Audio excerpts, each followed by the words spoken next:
Les rumeurs concernant Carlos Sainz ressurgissent au moment où Mercedes se trouve face au défi Antonelli. Toto Wolff serait-il vraiment en train d'évaluer un changement drastique dans sa formation? Et quelle serait la raison derrière la demande de Ralf Schumacher d'examiner les clauses contractuelles du pilote espagnol? L'univers de la Formule 1 continue de nous présenter des surprises constantes, et cette fois-ci, l'attention ne porte pas sur les disputes en piste, mais sur les mouvements silencieux des négociations contractuelles. Kimi Antonelli est entré dans l'élite du sport automobile mondial en portant une attente monumentale sur ses épaules. À 19 ans, il a été proclamé comme la nouvelle promesse générationnelle, allant jusqu'à être comparé à Max Verstappen lui-même. Mais ces attentes seraient-elles devenues excessivement élevées dès le début? Le jeune représentant italien a commencé son parcours dans la catégorie reine, en montrant des signes encourageants, obtenant 3 classements parmi les 6 premiers lors de ses courses inaugurales. 30 points conquis en seulement 3 week-ends semblaient valider toutes les attentes construites autour de son talent. Cependant, comme nous le savons bien, la Formule 1 ne pardonne pas à ceux qui échouent à maintenir leur régularité. Après ce début prometteur, la dure réalité s'est présentée à Antonelli. Durant les 13 courses suivantes, il n'a réussi à accumuler que 36 points, dont la partie la plus significative provenait de sa 3e place sur le sol canadien. Les performances ont commencé à montrer un déclin, et avec cela est venu quelque chose que peu anticipaient, des réprimandes directes venant du commandant même de son équipe. Toto Wolff, reconnu pour défendre ses pilotes devant le public, n'a pas hésité à qualifier la performance d'Antonelli au Grand Prix d'Italie de frustrante.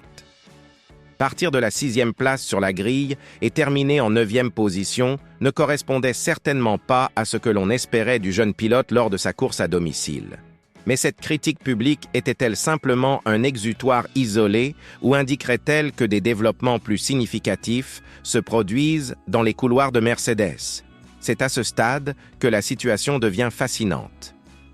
Bien que Wolff ait manifesté publiquement sa confiance inébranlable dans l'avenir d'Antonelli, un détail a attiré l'attention de divers observateurs. Jusqu'à présent, aucune communication officielle n'est apparue concernant la prolongation du contrat de l'Italien pour 2026. Le dirigeant de Mercedes a déclaré qu'il s'agissait simplement d'une question bureaucratique qui ne mériterait même pas une grande divulgation, mais tant que cette signature ne se matérialise pas, les conjectures resteront actives. C'est précisément ici que Carlos Sainz émerge comme protagoniste de cette équation. Le compétiteur espagnol, qui a quitté Ferrari pour rejoindre Williams au début de cette saison, ne vit pas l'année idéalisée. Cependant, Ralf Schumacher, ancien pilote et analyste actuel, considère que Sainz représenterait une alternative considérablement plus fiable pour Mercedes que de persister à miser sur un jeune encore en processus de maturation. Le raisonnement de Schumacher démontre une cohérence sous multiples aspects. Sainz possède une expérience considérable, a déjà remporté des victoires en Formule 1, comprend la pression de disputer des championnats et, plus pertinent encore, a consacré une saison complète à se familiariser avec les caractéristiques du moteur Mercedes chez Williams. Ce serait une adaptation beaucoup plus naturelle que beaucoup pourraient le supposer.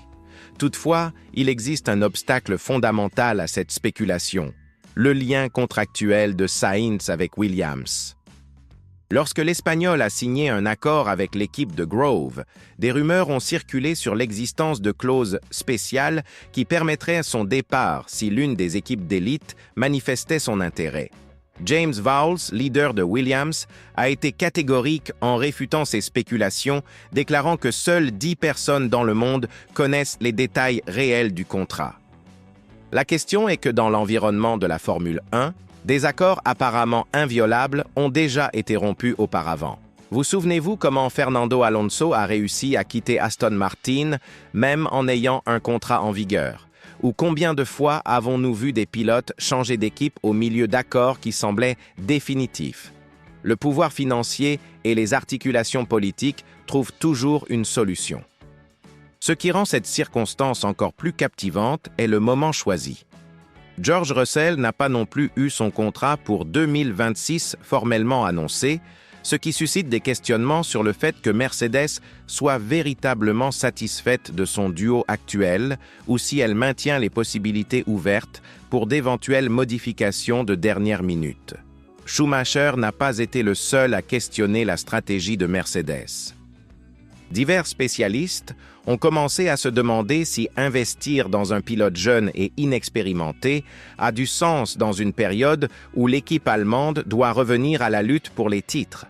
La rivalité est acharnée, avec McLaren, Ferrari et Red Bull qui se battent toutes pour des triomphes, et il n'existe pas de marge pour des expériences qui pourraient compromettre des points précieux. Du point de vue de Sainz, un transfert vers Mercedes représenterait une chance unique de reprendre la dispute pour les victoires. Chez Williams, même avec toute l'avancée de l'équipe, il reconnaît que ses opportunités d'atteindre le podium sont restreintes. Un appel téléphonique de Wolff offrant une position aux côtés de Russell serait difficile à rejeter, indépendamment des clauses contractuelles. Mais soyons pratiques. Modifier des contrats en Formule 1 n'est jamais simple. Cela implique des valeurs astronomiques d'argent, des négociations complexes entre équipes et fréquemment des disputes légales qui peuvent se prolonger pendant des mois. Williams ne permettrait certainement pas que son principal pilote parte sans une compensation appropriée et Mercedes devrait évaluer si cet investissement dans cette opération en vaut la peine. La condition d'Antonelli ne peut pas non plus être négligée. Le jeune Italien possède encore beaucoup de potentiel et pourrait simplement traverser une période naturelle d'ajustement. De nombreux pilotes illustres de l'histoire ont affronté des moments difficiles au début de leur carrière avant de s'épanouir. Mercedes serait-elle précipitée en considérant des alternatives ou simplement prudente? Ce que nous comprenons, c'est que Toto Wolff est un stratège vétéran qui prend rarement des décisions précipitées.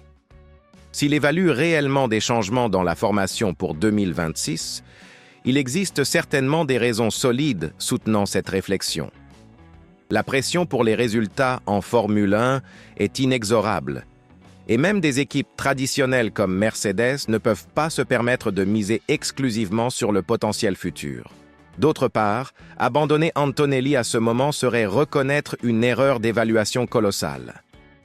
Mercedes a massivement investi dans le développement du jeune pilote, depuis ses catégories de formation jusqu'à sa promotion en Formule 1.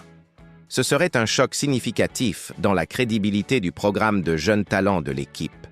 La question qui demeure est de savoir si Wolff envisage réellement ce changement ou si les spéculations de Schumacher sont simplement cela, des spéculations. L'univers de la Formule 1 déborde de rumeurs qui ne se matérialisent jamais. Mais nous avons également assisté à des changements inattendus qui semblaient impossibles jusqu'à ce qu'ils se produisent. Ce qui rend tout cela encore plus intriguant, c'est que nous parlons de Carlos Sainz, un pilote qui a toujours été sous-estimé tout au long de sa trajectoire, mais qui offre constamment des résultats lorsqu'il dispose d'une voiture compétitive.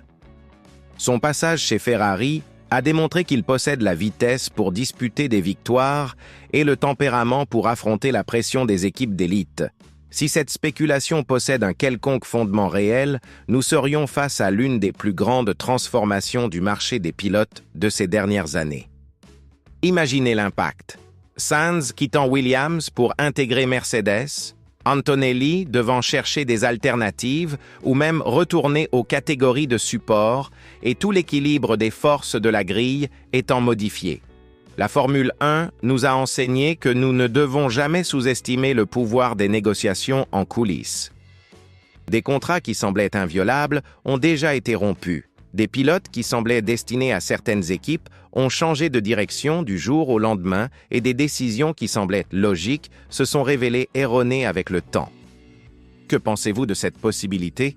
Mercedes devrait-elle réellement miser sur l'expérience de Sainz ou continuer à investir dans le potentiel d'Antonelli?